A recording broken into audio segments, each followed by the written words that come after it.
Joe Budden breaks down Drake's diss to Kendrick. Joe Budden dropped an emergency episode of his podcast on Patreon where he broke down every line of the Drake diss record towards Kendrick Lamar. So let's get right into it. Immediately, Joe says that he kind of didn't want Ish and Melissa Ford on the show. He said this joking, but he eventually comes on to say that, he did want Ish on the show because if he didn't have him on the show, then that would be a sign that he lost the argument. It's all in good fun. Then Joe accuses Ish of being a Drake stan.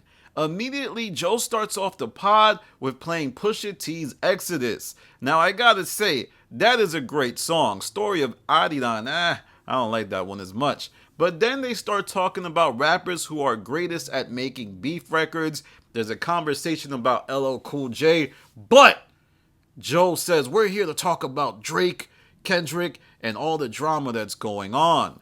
And funny enough, Joe starts to play Story of Adidan. Joe then says something crazy when he says 40 has been hiding ever since Pusha T dissed him on Adidan. Now, it's interesting to me because I feel like Joe was going in on Drake a little bit this episode, but we'll get into that later. Joe then starts saying that he thought Drake's initial diss was AI like a lot of folks. They get into the construction of the record and how it was leaked and how it might have seemed like AI. But then Ice gets into this theory that Drake might have leaked that version of the record, the initial leak, so he could find out who the mole was. Oh my God, palace intrigue in hip hop. Joe then says that Drake's song isn't a nuke and Drake is playing a marketing game by sending the song to all the media people to get the word out. Joe then says that there was a perception that Drake didn't want Joe to get the record, so he dropped it after the Joe Budden podcast drops its Saturday episode. Now, we have to unpack this. I think Joe is right, and my guess is, in his heart of hearts, he knows that Drake does not want Joe to be able to get this record or break it down. Let's zoom out and look at everything. Academics gets the record, so that's obvious. Drake and Academics are in cahoots. Then Mal and Rory are on their pod talking about the record.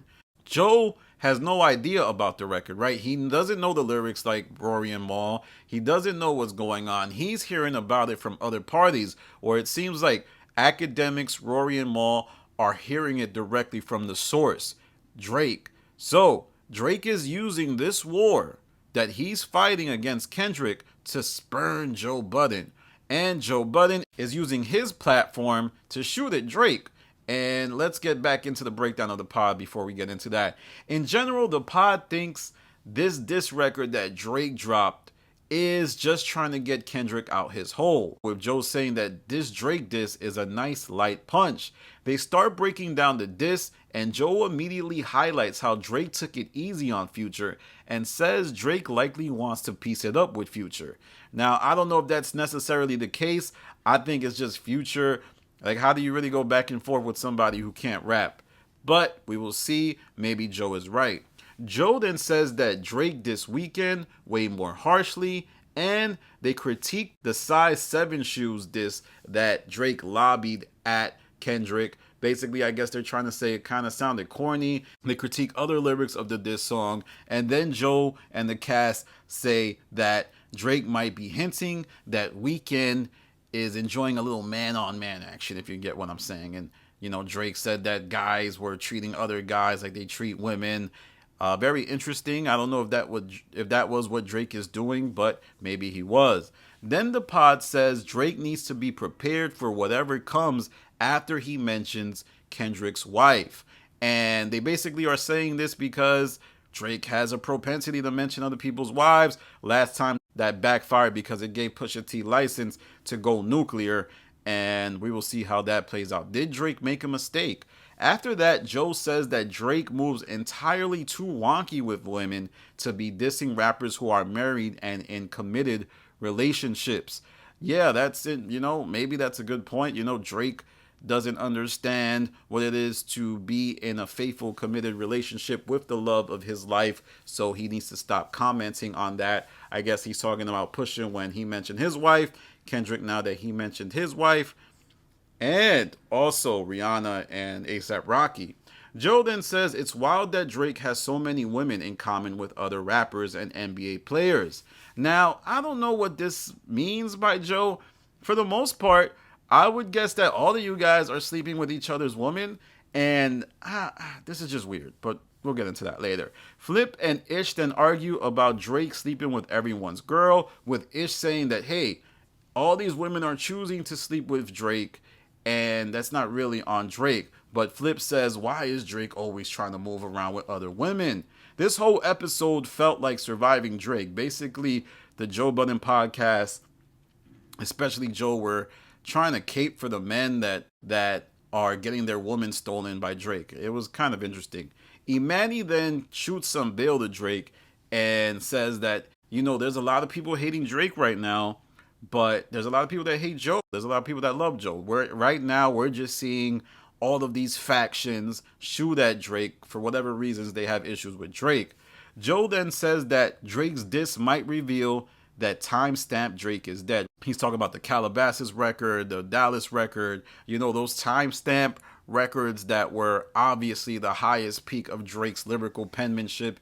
Joe is saying that Drake is dead. If he really believes it, I don't know, but I largely think that he was underwhelmed by the Drake diss. Then the combo pivots to how Kendrick should respond, and they say Kendrick needs to respond swiftly and that Kendrick has a week. Joe then makes a good point that Kendrick doesn't know how to jab, so it is likely that Kendrick's next song will be the big joker, the one where he swings for the fences, his story of Adidan. Now, there's a lot to talk about for the rest of the pod, but just know that it was mostly about Rick Ross's response to Drake, and there even is a hint of, Drake might be doing something beyond sleeping with everybody's girl.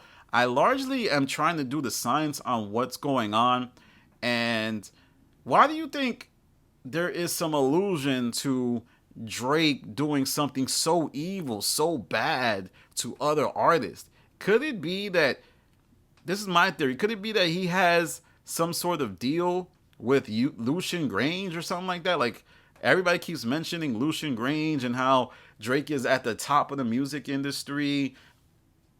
Is he in bed with label execs and directly profiting from a music industry that stifles creators' profits?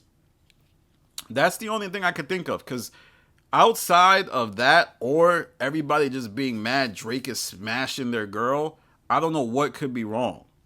And I gotta tell you, I don't like Joe introducing this whole idea of, why does Drake have so many women in common with other men?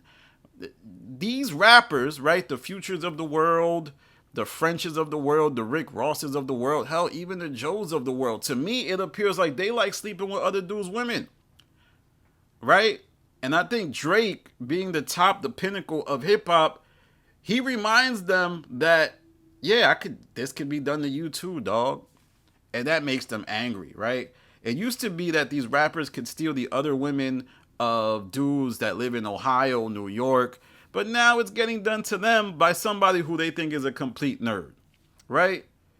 Drake is essentially Revenge of the Nerds, right? I know a nerd when I see one. I'm a nerd too, but now he's become a cool nerd who sits at the top of the music industry, and that angers them very deeply, right? You guys fashion yourself as street dudes or intellectuals, and now here comes this guy who grew up in a real nice suburb, who is now being put up there with the likes of the biggest people in hip-hop history. Granted, he has a lot of knocks on his record. I love his music, but it's they can't wrap their head around it. They can't wrap their head around it. But let me know if you think my other theory about Drake being in bed with the labels being the primary reason why every artist is clicking up against him. Then there's also what people said Drake did to French Montana, asking for a cease and desist on his record. Is that something that gives insight into what's going on, where Drake is using music industry tactics to throw his weight around? Is that what makes people upset? I just don't see why everybody is clicking up against Drake. And if it's any of these reasons, I don't get it. Because Jay-Z has been accused of throwing his weight around, you know. So what? This is the game. You guys aren't in that position, so you wouldn't understand somebody that moves that way. But let me know what you think in the comments. As for Joe, I don't think he likes Drake, man. I think he hates Drake, and it's important to remember that hate is love in some instances. Like when you hate somebody, you deep down admire them. So Joe isn't apathetic towards Drake. He is attached to Drake, right? These guys have been in each other's orbits for the last 18 years or something like that, starting when Drake was listening to Joe, trying to emulate his style, and then eventually when Drake was so much bigger than Joe that, you know, people are even shocked that these guys talk about each other to the level that they do. So we'll see how this goes. But right now, I think Joe is Team Kendrick, and he wants Kendrick to completely shut Drake down. And if Drake somehow wins, Joe will then start to show some of the love that he's been neglecting to show and passing off his hate. But let me know what you think in the comments. Let me know what you think about this episode. I must say, Queen's Flip, what's wrong with you, man? On your channel, you broke down the song as if it was the greatest diss song you've heard. Obviously, that's hyperbole by me, but you were acting very theatrical. But then on this pod, you super quiet about the episode. So are you just defaulting to what everyone else thinks? I don't know, but let me know what you think in the comments. All right, y'all, that's my video for today. What do you think about the diss record now that it's been out for a few days? I think it's still dope. I listen to it a lot, and it's something that I enjoy. But, you know, Kendrick, you're on the clock.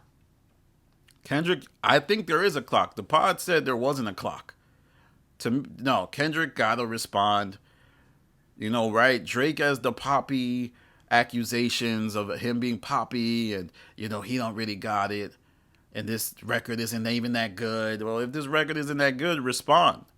Right, Kendrick? And then there was another record by Kendrick that came out that they say is AI, but now people believe is actually Kendrick. And if it's not AI, I gotta tell you, that song was trash. If that was the response to Drake, or if that was a diss towards Drake, Kendrick is gonna lose handily. And I don't know what hip-hop is gonna do if Kendrick doesn't handle this beef. Because there's gonna be those people who are super intellectuals being devastated. They're gonna start to cry in their beds at night. And all I'm saying is, I'm not the biggest Kendrick fan. I'm obviously a bigger supporter of Drake's music. But if Kendrick does not deliver something, hip-hop is going to explode. The nuke will be upon all of us because we won't even know how to see this. This would be like when people thought Kevin Durant was better than LeBron James. And then they went to the finals and we realized LeBron James was far better than Kevin Durant could ever be. And I think that's where we're headed for, right? This is the 2012 finals. This is Drexler versus Jordan. We thought he was Jordan, but he wasn't Jordan, even though Drexler was great. All right, y'all. I'll say it again. This is my video for today. Follow me on Twitter, The Stop TV. Follow me on Instagram, The Stop TV. This is Danny from The Stop. Peace.